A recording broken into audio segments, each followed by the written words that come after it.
Hi, everybody. I'm George, and this is the best little horror house in Philly, the show where we talk about the best horror movie ever made, according to our guest, at least. And today's guest is an excellent critic, author, and all-around horror enthusiast. Stephanie Crawford is here. Welcome, Stephanie. Thanks for having me. Really my pleasure. Like I said, you're a great writer, and I'm really excited to hear, first and foremost, a little bit about your history with horror, how it started, came to the genre, all that kind of stuff. Well, it started with books. I grew up in a pretty religious house, so I wasn't allowed to watch any horror movies or anything, but my mom's a librarian and my dad's a big reader. So that was their blind spot. I could pretty much read anything that way. But, eventually, like a lot of kids, I'd sneak into the horror section of the video store and make up my own movies based on the covers. And then I'd go home, line up all my Goosebumps and Fear Street books and pretend it was a movie theater I owned, and those were the movie posters for it. Wow. And then my parents finally got Cinemax, and that was kind of the end of it. I'd wait for the softcore porn movie to end. Like, come on.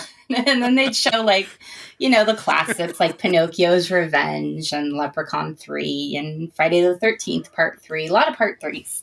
And then, my mom realized it was a lost cause. And I've always been fascinated by it. That's awesome. I'm curious, you mentioned Friday the 13th there. The movie you picked today is a slasher. Do you have a favorite subgenre? Something that's, your go-to? Yeah, it's slashers. Slashers are like pizza, even when they're not especially good. You don't fully regret the experience. There'll be something there. The movie we're talking about today is Dr. Giggles, directed by Manny Coto. Coto wrote with Graham Whiffler, and this was released in 1992, and I really liked this one. Like I was saying to you off the air, this was actually the first time I had seen this one, and I was delighted that it was, of course, the best horror movie ever made. I'm curious if you remember your first time seeing it, just kind of where this movie first made itself known to you. Yeah, no, this one came out right around that time. I wasn't allowed to watch anything, but I think because the title was so great, and I don't know if you saw the trailer, but it's amazing. It really captured the imagination of the kids on the playground who were allowed to watch movies, or they had a sibling who could sneak it to them. And they would just go on and on about how crazy Dr. Giggles was. It was so messed up.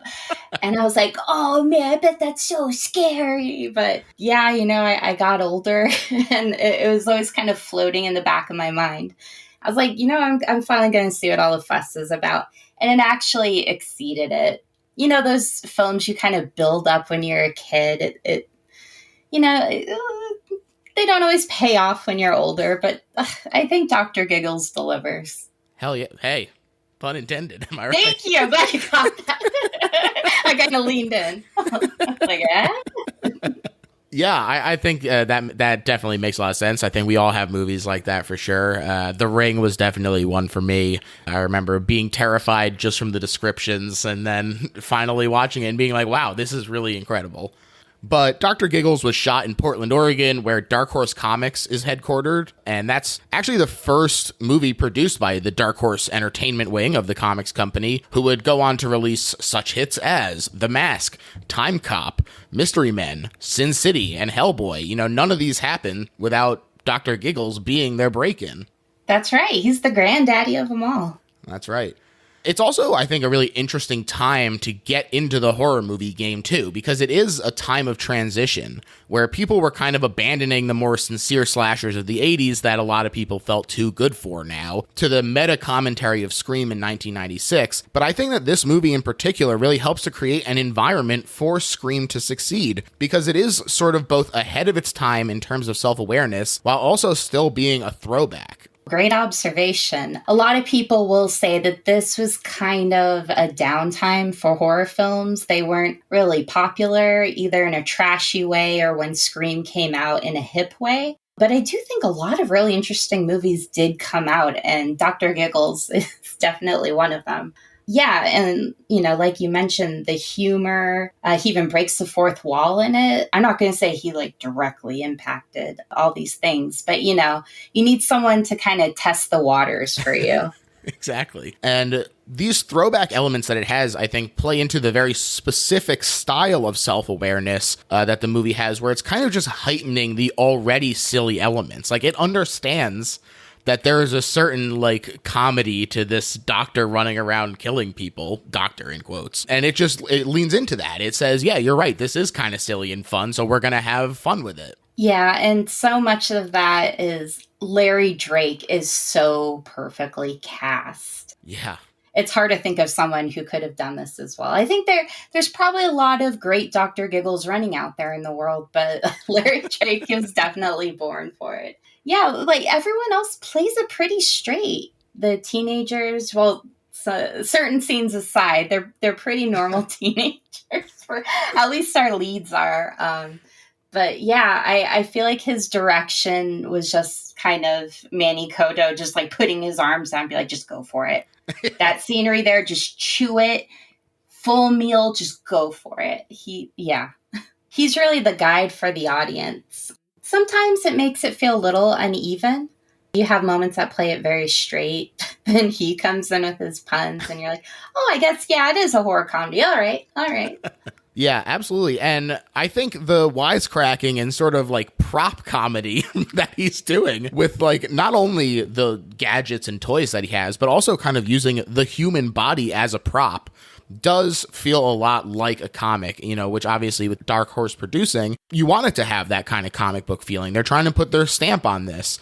It also, I think, does feel like EC comics. These were notable in the 40s and 50s specifically, was when they were first coming out, but people know Tales from the Crypt, which is probably their most famous property, although Vault of Horror certainly has its fans as well, including myself. And we've, in fact, done a whole Patreon episode about EC Comics, so I'm not going to rehash it all. But what I think is really interesting is that in 1991, Manny Kodo had written and directed the season 3 episode of the HBO Tales from the Crypt, Mornin' Mess. And so I think his playing around in that environment of EC Comics and Tales from the Crypt really does bleed into this movie as well. It feels like it could just be another Tales from the Crypt movie to me. Oh, yeah, absolutely. And I'm glad you brought that up. His episode is one of my favorites, and it's one of the more high concept ones. It's fun. It's really fun when they're all pulling out the masks at the end. Yeah, no, I've seen people mention that this would make a good Tales from the Crypt movie, and I agree with them. Yeah, and there's so many scenes, mostly the kills, like you mentioned, that look like panels. Especially, when he's opening the woman's mouth. And I can only imagine it was like a giant model they made for Larry Drake to look in. So I think that's normally how they do them. But yeah, they don't really, it's not an explicit movie. They tend to show the aftermath. But yeah, it's so stylistic. It's really satisfying. Definitely. Like you said, Larry Drake, he's coming off of LA Law and Darkman. He had actually also been on the Tales from the Crypt show. And I think that, like we said, does help him to sort of understand the style, let the comic book riff kind of speak for itself. He is chewing the scenery and way over the top, but he is also, I think, playing it kind of earnestly. Like, if he ever was like, oh, I think that what I'm doing is stupid, I think the whole House of Cards comes tumbling down. Absolutely, yeah. No, he loves his work. He's very dedicated. He makes house calls. No, but yeah. That one really got me. No, he really does show up. And honestly, that's the only way you can pull it off. Because you can tell with the really outlandish kind of roles or the really heightened villains when an actor is like kind of embarrassed or maybe insecure. No, not an inkling of that. Definitely not. And I think his straight person to play off of, our teen slasher hero, is Holly Marie Combs of Charmed fame as Jen, and teen with a heart problem.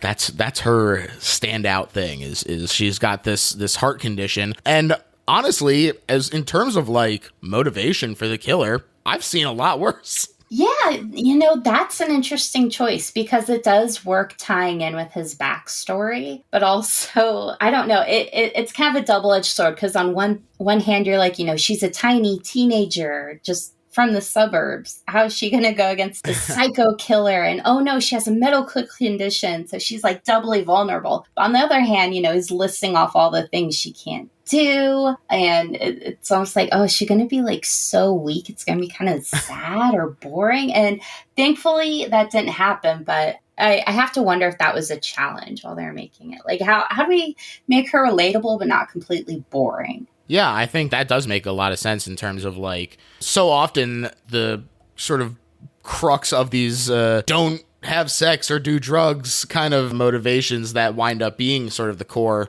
I think does have a kind of interesting subversion here, because she's not allowed to do physical activity or go out drinking or anything. And for it to still sort of come to her front door that the things that stop her from that are also the things that are drawing this killer to her. I just think it's a cool twist on it. Yeah, I agree. She's the perfect victim. Definitely. And one other thing to mention, you did kind of touch on it already in terms of how stylized it is instead of just being like super bloody. But in the 90s, the ratings board definitely cast a long shadow. Interestingly, I thought it was kind of similar to the comics codes that hamstrung actual EC comics as well. And not only because the ratings board was vicious, but because the environment that it fostered had a lot of people self-censoring to try and please them. And I think that for a movie that is coming out into a fairly bloodless time, they do a really great job of creating an atmosphere where you don't really miss it because it is stylized and because it is kind of goofy in moments where you're like, oh, he just has like a bucket of hearts. Yeah, you're absolutely right. It's the only way to get around how much cutting they seem to require at the time. If you weren't going to do a psychological horror movie, like you actually needed to show slashings, yeah, you had to have style. And I also think the sense of humor they worked with helped immensely because, yeah, no one expects quite as much blood in a horror comedy. So that helps a little bit. Definitely. Dark Horse did release a comic as well, written by Stephen Grant, who also did comics for RoboCop, RoboCop 3, and Alien 3, among others. But they were based on early drafts, so apparently they're pretty different from the movie that we got. Unfortunately, the promotion didn't help a ton, with the movie only making $8 million at the box office, but I wasn't able to find a budget, so it's possible that is breaking even, maybe? I'm not totally sure, but, we can hope. Yeah, though I do feel like this is the kind of movie that definitely made its money back on video. Right, because it did foster this kind of cult fandom where people did find it in their own time. Yeah, and there's just something so intriguing like, why is he giggling while he holds that scalpel? I gotta know more. It's a great cover, too. I mean, the poster is really fun. He's looming large on it. It's got the little RX thing for Doctor in there with the blood slash. I love fun. The R scalpel tail. Yeah. I love that.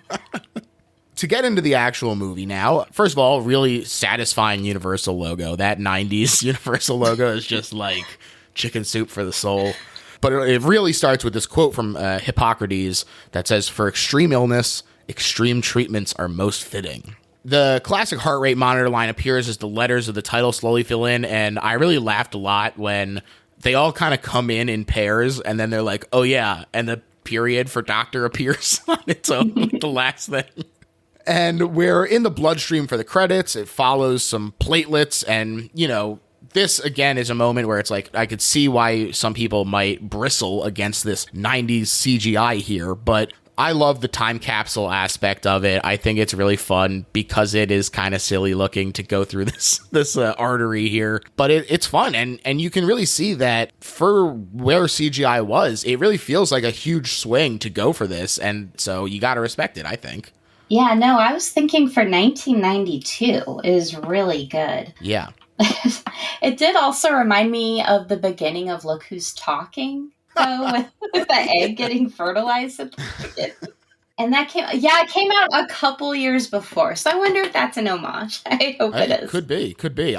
But suddenly we make our way to the heart and it gets slashed by a scalpel.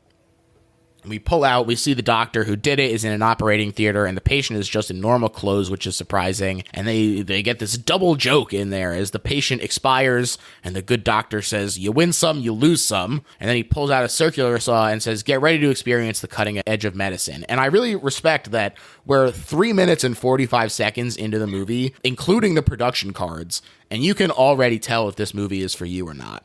Right. Yeah, they're not shy about it. They're like, this is who this guy is, so you're either in or you're out. And he giggles as the corpse shakes and sprays blood. And then we cut to a classic walk and talk where we get a little backstory about him. They say nobody knows Dr. Giggles' real ID, but he's a really smart schizophrenic patient who thinks he's a doctor. Giggles, MD. And he makes good his escape after getting, shall we say, handsy with one of the nurses. While the cackling crowd in the operating theater is revealed to be the other patients who he let out. I think this is a really great intro to who Dr. Giggles is. We get several kills right away. We get to see his signature laugh. Just feels like a really great introduction. Yeah, and it's also one of those ideas I love where you're like, you find out it's the patients that are watching and they've kind of lost control of them. And that's like, oh, sick. That's like so interesting, exciting. But then you think about it and you're like, but wait a second, this, and this would keep that from happening. Whatever. Yeah, exactly. Just like, I'd much rather them go for that kind of showcase opening than try to friggin' logic it out for a movie called Dr. Giggles. Oh, yeah. Realism is for the birds. Cut to this high school just getting out for summer. Jen and her boyfriend Max talk to the rest of their friends who mostly don't get names about their plans to meet at Breeders Hill that night. First, though, she has to go to the doctor who listens to her heart and lets us know that she has this congenital defect that might lead to valve collapse, which she is worried about. No coffee, no tea, no alcohol, and no strenuous activity, the doctor says. Also, this guy seems to do regular doctoring plus eye exams. I was like, who needs specialization? No, well, in small towns, you kind of have to learn to do everything. Dr. Giggles has made his way to his rundown former home, and he's breaking open a wall to reveal a door with Dr. Evan Rendell on it. Also, this little sign that says the doctor is out, which kind of made me chuckle. Of his mind. What? The bashing through the wall does get heard by Jen, who's walking past the house. She gets freaked out. And she gets home, she talks to her dad. He seems like a sweetie, but he's also dating Tamra after Jen's mom died, and Tamra just doesn't understand. Also from a Tales from the Crypt episode. Hell yeah. Back in the house, it seems as though Dr. Rendell is Dr. Giggles' father, like we said, who he greatly admired and wanted to follow in his footsteps. And while he's looking at a photo of him, he says the town murdered his father and is sick, so he must be cured. And the problem is, while he's digging through his old memories here, outside of the house is Jen's group of friends. And they're drinking, and Stu does like a slam poetry reading of the beginning of a town legend. Yeah, as was the style at the time. Yeah, it really cracked me up. It sounded kind of like a Tom Waits song because of the subject matter. The one girl snapped along to it. So here's the rhyme so that people know, and it does kind of sum up the backstory. The town has a doctor. His name is Rendell. Stay away from his house because he's the doctor from hell. He killed all his patients, every last one, and cut out their hearts purely for fun. So if you're from Moore High and you get sick, fall on your knees and pray you die quick. Woo! Not too bad. Yeah. Thank you.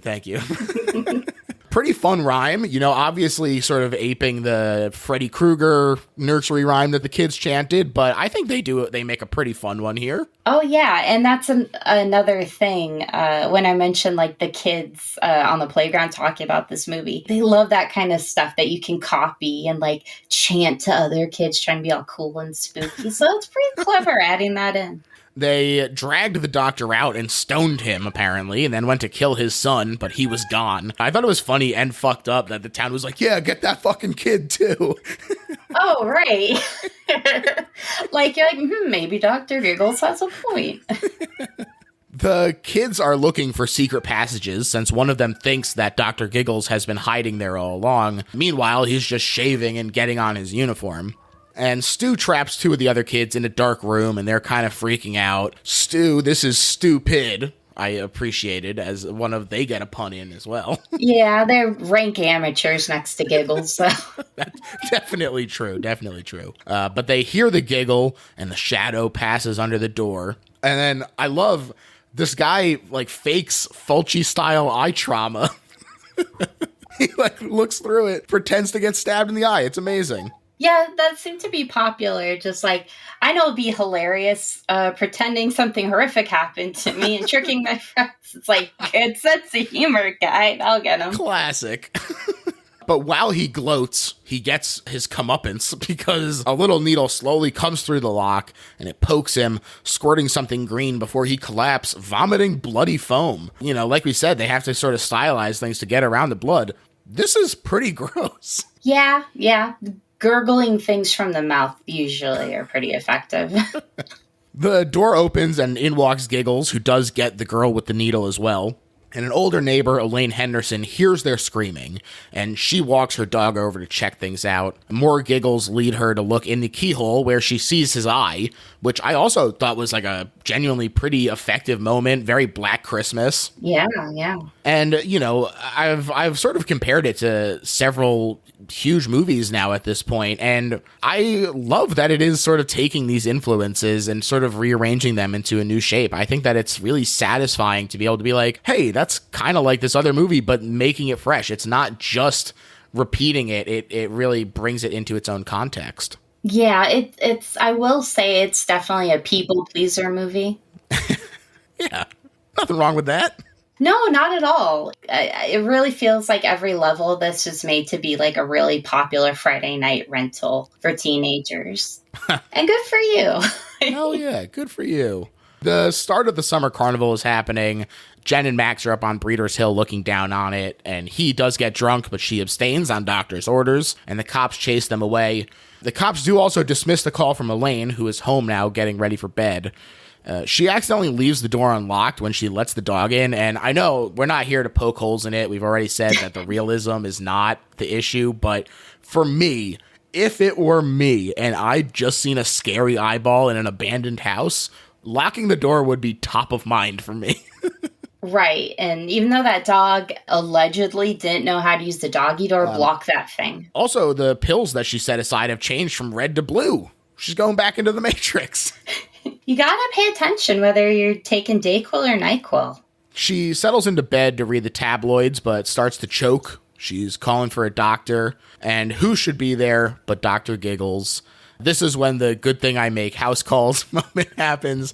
Probably my favorite joke of the movie. I think it really it works with him being startlingly there in a really great way. And then, yeah, this is also where we get the shot from inside the mouth. Very fun. This one reminded me a little bit of Little Shop of Horrors with the very fun mouth interior shot. Yes. That was great. And he jams a tool up her nose and into her brain, and you get this really nasty crunch.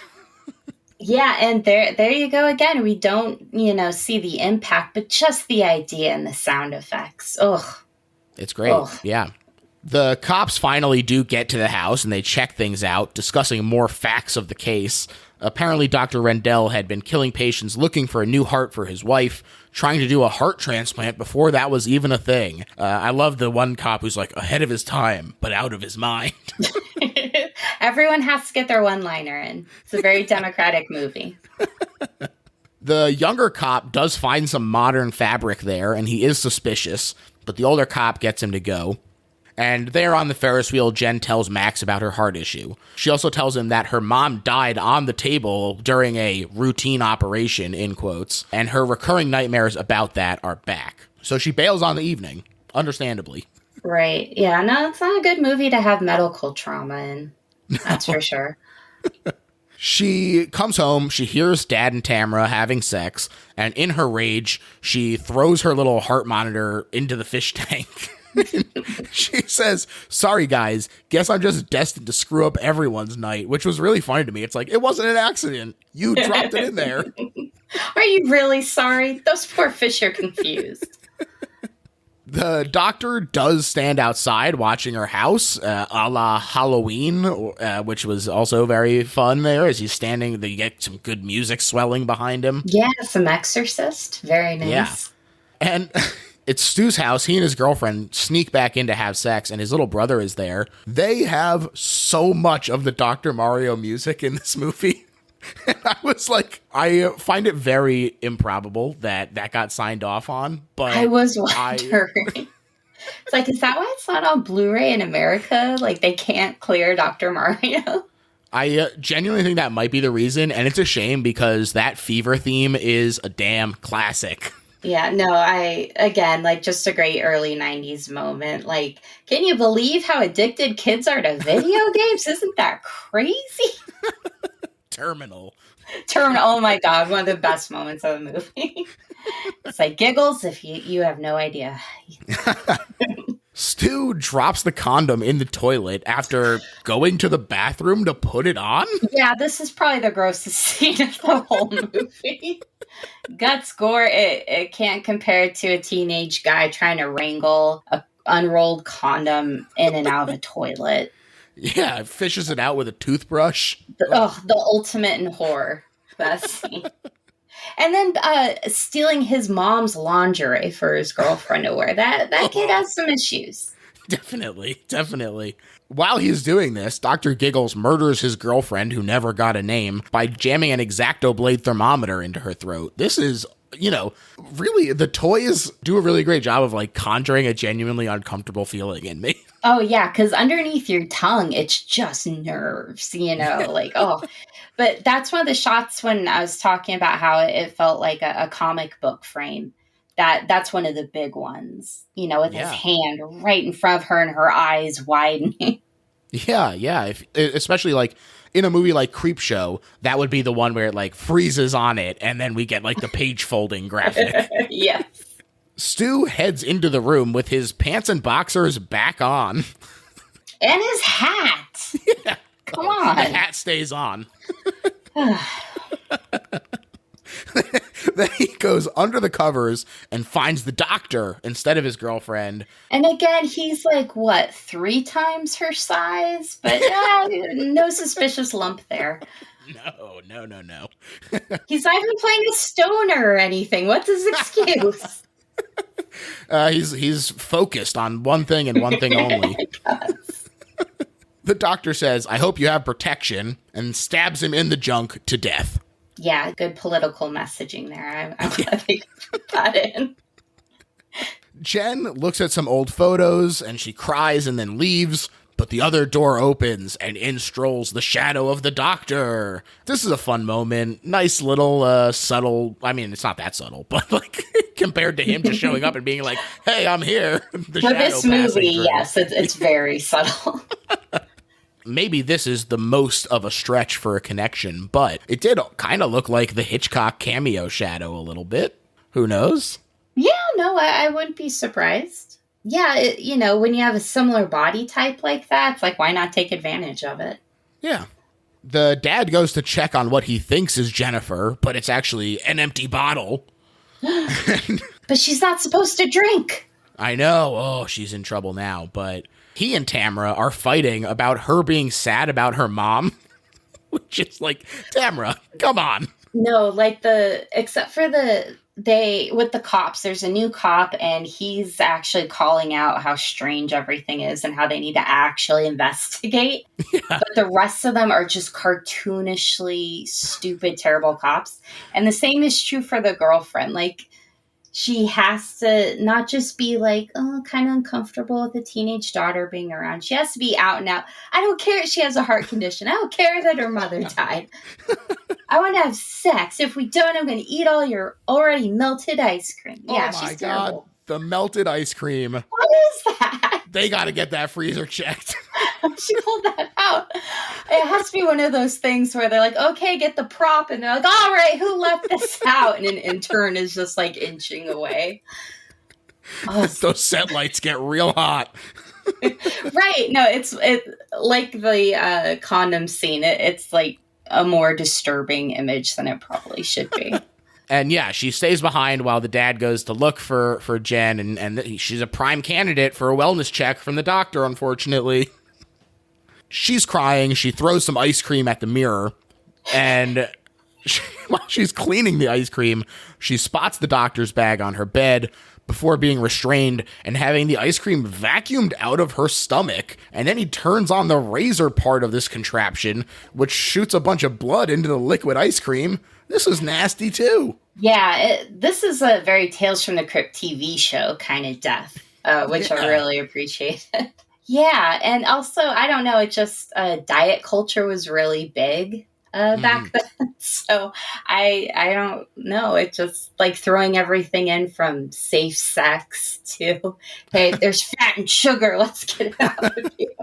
Yeah, it's very of its time, Dr. Giggles. In such a great way, though. Like, it really does feel like a time capsule. The Dr. Mario and all of these cultural touchstones and everything. Oh, no, I always say I love dated movies because just like you said, they're time capsules. I love seeing what they felt like they needed to have a message about, what they were commenting on, what was trendy. I think that's so fascinating. And they have like the Weekly World News with an Elvis sighting in it. The kids are wearing flannel. Yeah, later on, there's an answering machine death. It's, yeah, this is early 90s in a gorgeously strange pill capsule. Sorry, that one wasn't very good.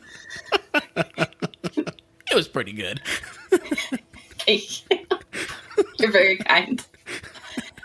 Max and two of the girls from the group go to crash the secret party happening in the main building. Yeah, that was the main building. I thought that was an interesting choice. Especially because the secret party is a bunch of kids smooching in the band room. Yeah, but the band kids were always the ones that were getting laid in high school. Max shows one of they do the classic, oh, here's how you finger and blow a saxophone. All the classic innuendos happen before they start making out while their third friend watches awkwardly and then bails. Yes, from Night of the Demons 2. By the way, different hair color, but it was distracting. Wow. I was like, where do I know her from? Oh, yeah. Gosh. Yeah, I didn't know. The hair color does throw it off. Yeah, one of those, obscene fellatio things. And again, it's just kind of funny because he seems like he's earnestly trying to show her how to use the instrument. And he apparently loves his girlfriend, but then, and he looks kind of amused by her, be like, oh, is this how you do it? But yeah, he jumps on her. He sure does.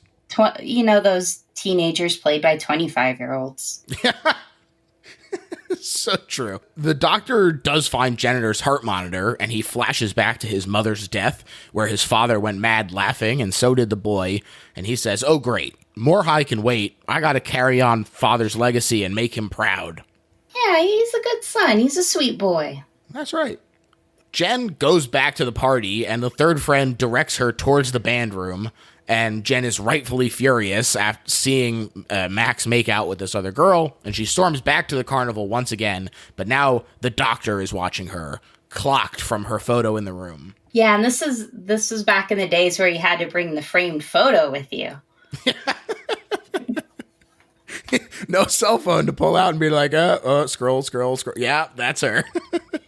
But she sees her dad, and in order to get away from him, runs into this hall of mirrors where Max chases her, and the girl he was smooching chases after him. And, I mean, this mirror scene is cool as hell. It's supposedly, it was pretty directly an homage to Lady from Shanghai, which, that mirror scene brings an already pretty fun movie to another level. Yeah, for sure.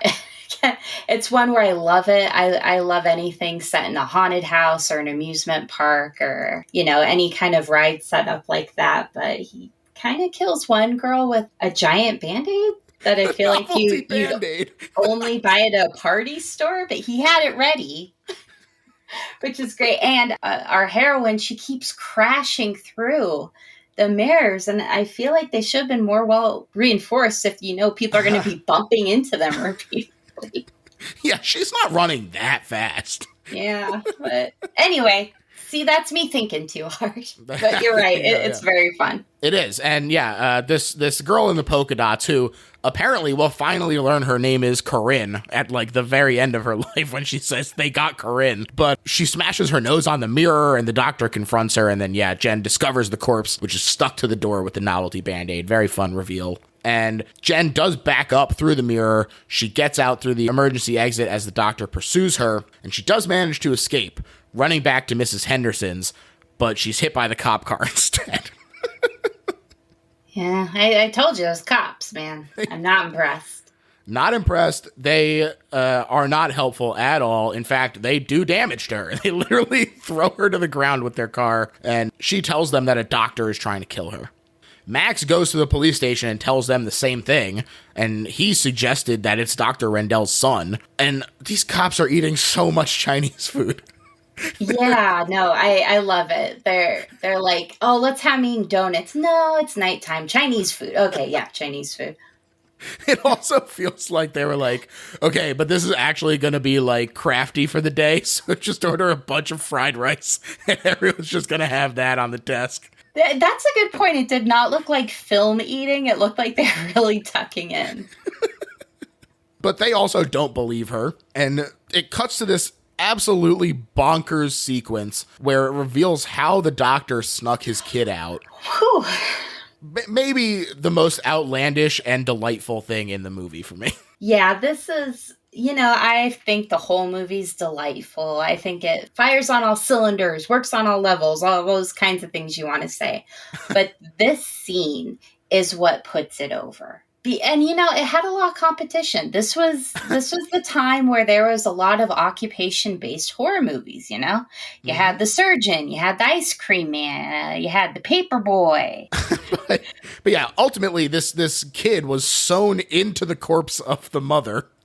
And then in the morgue, he cuts himself out, just emerges from this husk, and scares the crap out of one of the morgue attendants. Oh, it's a cop, yeah. And of course he did. Yeah. And that child actor, I hope he's doing okay, because he was fantastic. He had the maniacal look in his eyes, like the really scary looking teeth, just brandishing that scalpel. Like he seemed like he was having a great time. I hope it didn't scar him in any way. Yeah, no, I hope so too. He seems like he was having fun. That's what I'm going to tell myself, at least. Yeah. The dad comes home, he listens to the voicemail that says, hey, we have your daughter here at the station, but then the next voicemail is, hello, it's your new doctor, I'm right behind you. And he's like, what the fuck? Until the song starts. And it's so funny. And for him to knock that out of the park and then hit him with the one-liner, if you think that's bad, wait until you get my bill.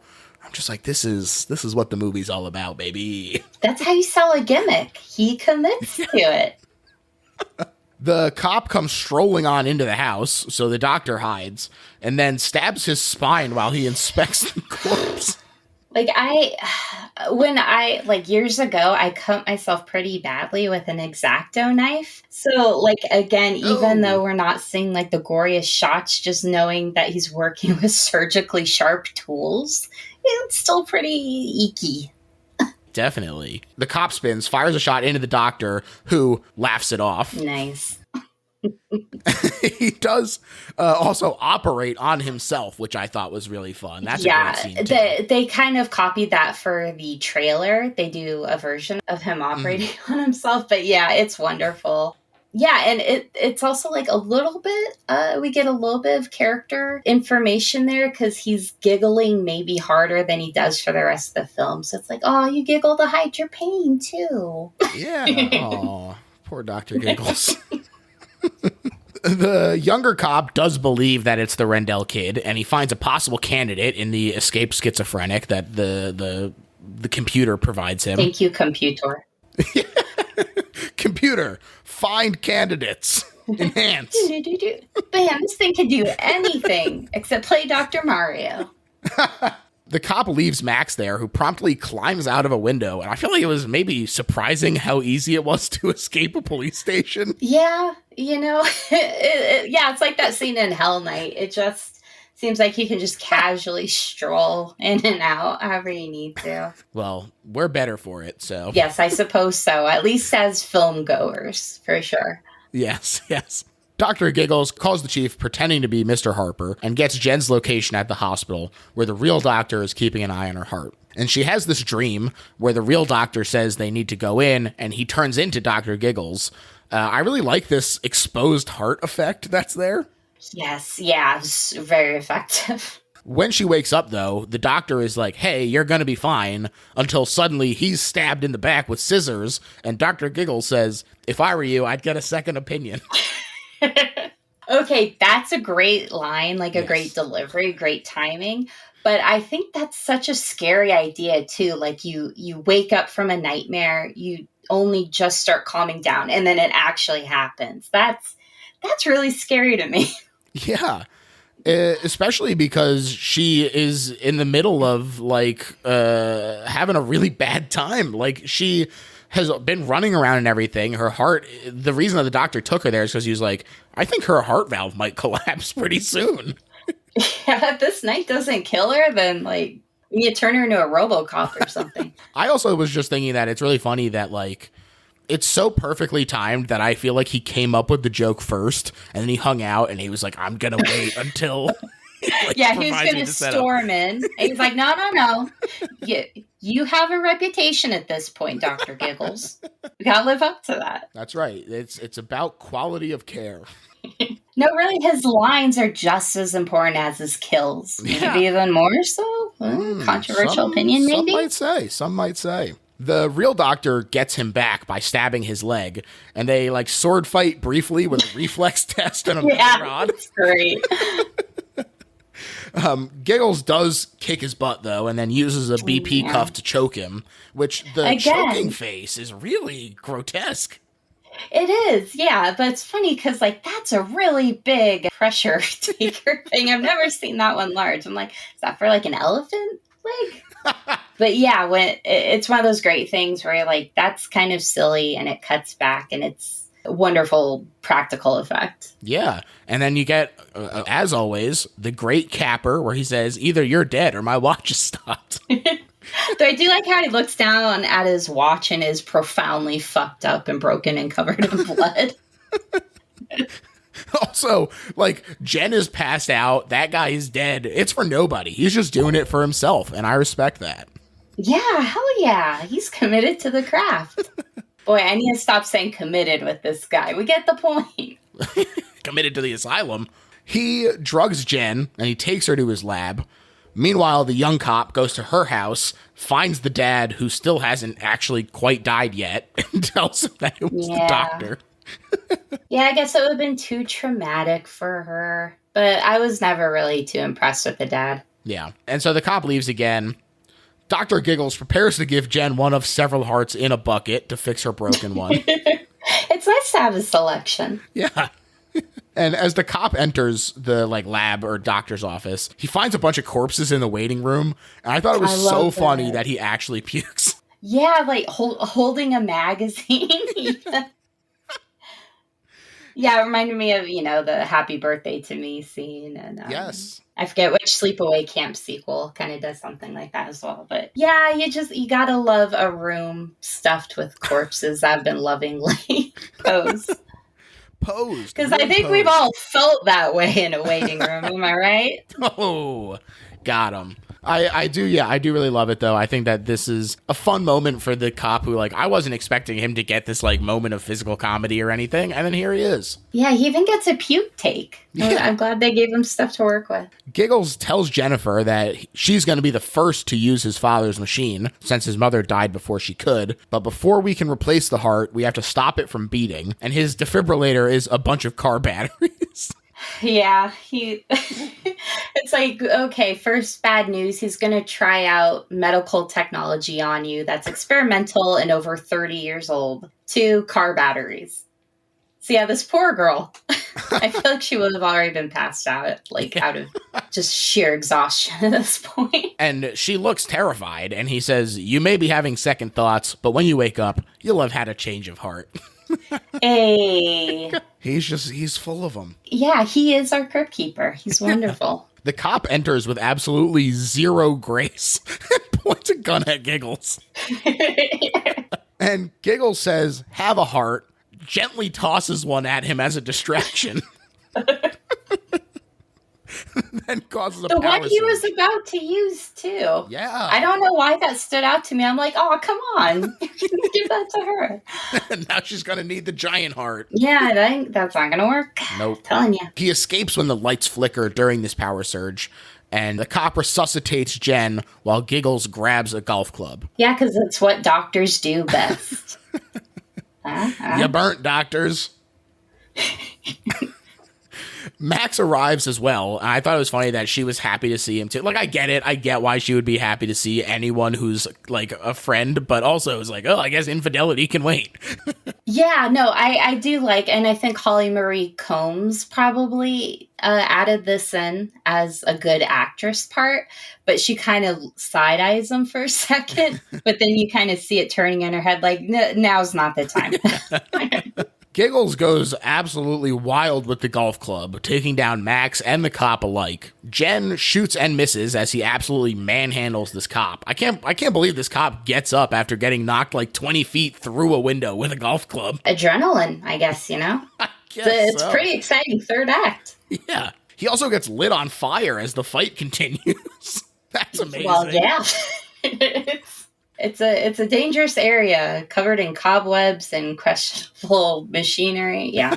He does manage to swing a chain around Giggles' neck, though, until he's sawed in the back. Jen and Max try and run, but Giggles is right behind them, even grabbing her ankle before looking for another route and getting trapped in the lab right as it explodes, sending the whole house up. Max, Jen, and the doctor's bag are all launched from the house. The bag's still aflame as well, which I also quite enjoyed. Oh, man, too bad this couldn't have been a 3D movie. Could you imagine? If only. We should be so lucky. Jen's heart, though, took too much strain, and she needs the replacement surgery right away. Grab the bucket. There's plenty of hearts in there. Waste not, want not. They take her in. The blood, though, drips from under the floor, and a nurse goes to check, and she follows the path, finding several dead bodies and getting killed herself. This is a fun reveal. It's a fantastic reveal. Yeah, because it's genuinely creepy because you put yourself in that nurse's place and you're just like, oh my God. and then, she's in there vulnerable again, about to be operated on again. Yeah, and this time she's even counting down for the anesthesia to take hold. It's weak as a kitten right now. Don't do it to her. Giggles walks in. Who the hell are you? Asks the surgeon. And Giggles pulls down the mask to reveal, in theory, if maybe not execution, a hideously burned face. Oh, but I loved it because it reminded me, it was Don Davenport at the end of Female Trouble. He looked exactly like Divine at the end of that movie. Yes. It's like to the point it made me wonder if that was another homage. I was like, yes. I'm gonna say yes, it was. We're confirming that right. Yeah, thank you. Thank you for your second opinion. Yeah, there we go. And he responds, I'm her doctor. He pulls out a bunch of new toys, including the one he actually uses to kill the surgeon, which is some kind of like spring-loaded spike platform that his glasses stick to. Yeah. Yeah, again, not showing the moment of impact, but the aftermath is pretty effective and kind of like darkly funny too. Yeah. Also, hey, that 3D movie could have been another great moment. Why do we keep doing remakes when they should really just like take these films and make them 3D? Great question. Oh, because it would lose a lot of money? I don't care. It's still a good idea. Yeah, what happened to artistic integrity? Studios. Really? I think I'm going to start a petition after this. Yeah, I think include, please, in that petition that they should do like reshoots and have the heart throw come at us as well. Yes, of course. Yes. Yes, we must keep this vision pure. He tries to convince her to let him operate on her, which I love this kind of like insight into his brain that he really like feels like he's doing the right thing here and is trying to fix her in his own twisted, fucked up way. Yeah, she's a real final girl. He doesn't see her the way he just saw the random teenagers he was killing. She's like the mission. Right. And she runs groggily into a storage closet for safety. He breaks in and is promptly electrocuted by her with her alcohol and defibrillator trap. He's not done, though. He grabs her and he gets up. I don't feel well, he mutters, which I really enjoyed. She takes his own weapons, and as we said, everybody gets a one-liner. She says, take 2, call me in the morning, double stab. Amazing. Beautiful. Beautiful. And she had the least punny character in line, so I'm glad she got that big hero moment. And this is the fourth wall break that you mentioned, where he looks out into the audience, drooling in this really gross way. Yeah. And Larry Drake has some like wide, sensuous lips. It's very apparent. Yeah, you kind of get why that kid was like, oh, look at this guy in my bed here. Oh, no. He asks, is there a doctor in the house? Before falling forward, driving them straight through his body, which I also thought was a very fun little kind of capper there. And he's finally dead. Yeah, I just miss him already. So true. It's just so cheerful. He had an infectious laugh. Thank you. I needed that. Thank you. Jen wakes up in a hospital bed. Her dad is there. Didn't die. Max is there. Didn't die. Boo. The Scarecrow and the Tin Man are there.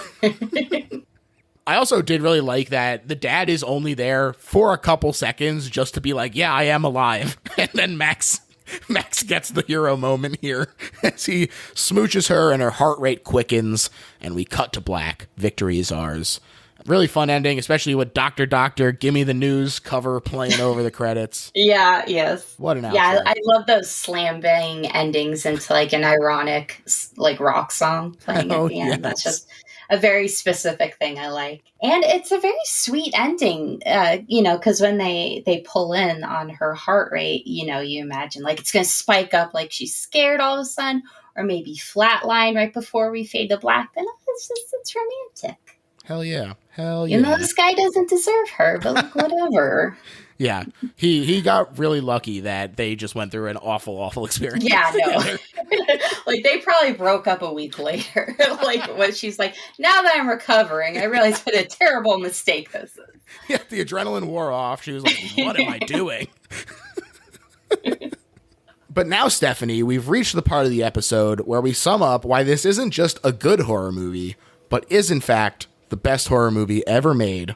And I'm going to let you start. All right. Why do you love horror movies? Why do you love slasher movies? Is it for the copious kills? We have that. Is it for their inventiveness? Oh, we have that. Do you like a very charismatic original villain? Oh boy, do we have that. We have puns. We have stupid decisions that lead to very outlandish scenarios. We have location changes ahoy. This has everything. It over-delivers. It's too much sometimes, but then you just start craving it and you want more and more. So it's the best because it has everything. It has humor.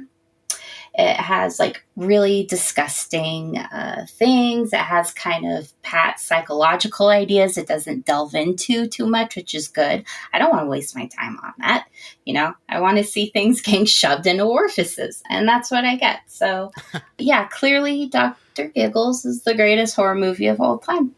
Yes, I totally agree. To me, Dr. Giggles is the best horror movie ever made because it takes some of the things that we already love and combines them in such a great way. These familiar motifs, the old dark house that's, draws the teens in, a fun carnival that is maybe has someone lurking in the depths of it. All of these fun things are taken to another level by Larry Drake as Dr. Giggles himself. This performance is really the heart and soul of this movie.